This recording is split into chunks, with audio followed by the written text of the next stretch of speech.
Carla Estrada, hindi siya talaga pumipigil, no? Hindi siya ang hadlang sa planong kasal ni Casey Concepcion at Daniel Padilla.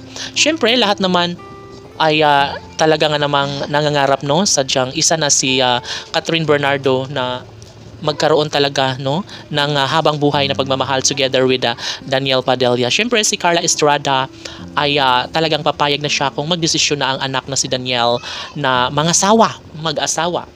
No, lalong-lalo na at ito ay si Catherine Bernardo nga ang kanyang babaeng makatuluyan sa habang panahon. Siyempre, unang-una sa lahat ay pangarap ito ni Carla Estrada na sana'y magkaroon nga ng magandang kahihinatnan or happy ending, no, sa pagmamahalan ni Catherine Bernardo at Daniel Padilla.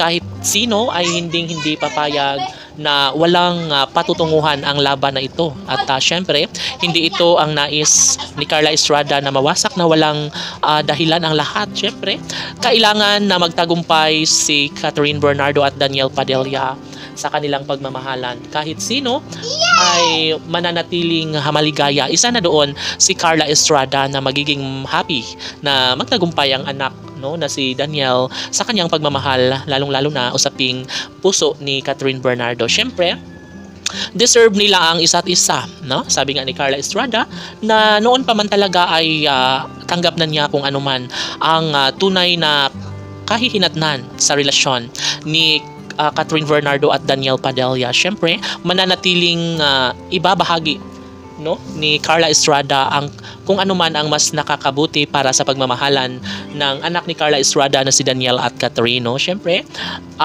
hawak-hawak ni Carla Estrada ang pagtitiwala na sadyang habang buhay nga na sila na mismo ni Catherine Bernardo at Daniel Padilla ang magkakatuluyan, no, sa habang panahon.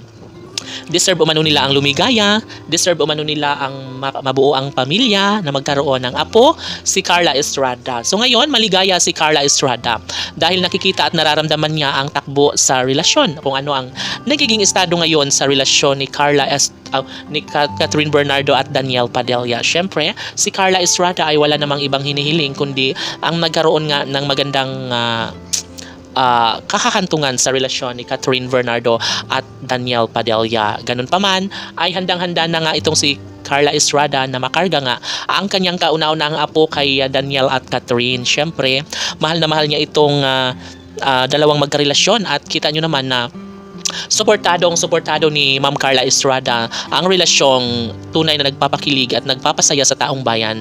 No, walang iba kundi si Catherine Bernardo at Daniel Padilla. Laban!